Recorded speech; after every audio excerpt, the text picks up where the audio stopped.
امام یحییٰ بن معین کے بعد آئی ہے امت محمدیہ میں ابھی ختم ہوا ہے ختم بخاری کے ساتھ ختم طحاوی ہوا ہے.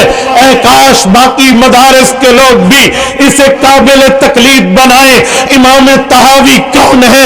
امام ابو جعفر طحاوی رحمہ اللہ المتوفى 361 ہجری، احناف کے فقہاء کا، احناف کے محدثین کا وہ چمکتا ستارہ ہے جس کے لیے میں ایک بات کہوں، آپ اس کی کتاب جو اس نے جمع کی ہے پیغمبر کی حدیث پر شرح معانی الاثار اٹھائیے، اس نے وہ کام کیا ہے جو رتبے میں اگرچہ سیاستہ کے بات ہے لیکن اس امتیازی شان میں سیاستہ سے اوپر ہے، اس امتیازی وصف میں بخاری سے اوپر، مسلم سے اوپر، ترمذی سے اوپر، نسائی سے اوپر، ابن ماجہ سے اوپر، ابو داؤد سے اوپر ہے.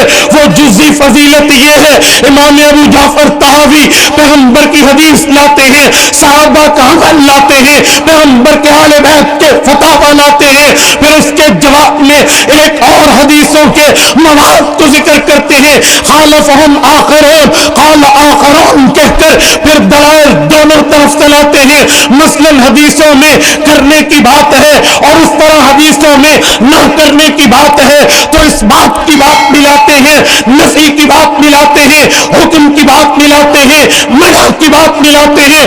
آپ کہیں گے بڑا کام کیا ہے؟ یہ تو بخاری میں بھی ہے، یہ تو مسلم میں بھی ہے، یہ ترمذی میں ہے، ابن ماجہ و نسائی و ابو داؤد میں ہے، تو امام طحاوی لائے تو بڑا مقام کیسا؟ میری بات ابھی ختم نہیں ہوئی. ہاں بڑا مقام یہ ہے باقی کتابوں والے متعارض روایت لا کے فیصلہ استاذ المحدثین پہ چھوڑتے ہیں. امام طحاوی احادیث پاک کی تعارض کو لا کے نظر طحاوی پیش کرتے ہیں، حدیث کا حل دیتے ہیں اور بتاتے ہیں یہ پیغمبر کے پہلے زمانے کی ہے، یہ بعد کے زمانے. یہ نظر طحاوی وہ مقام ہے، وہ مرتبہ ہے، وہ صفت ہے، وہ وصف امتیازی ہے جو سیاستہ میں نہیں ہے.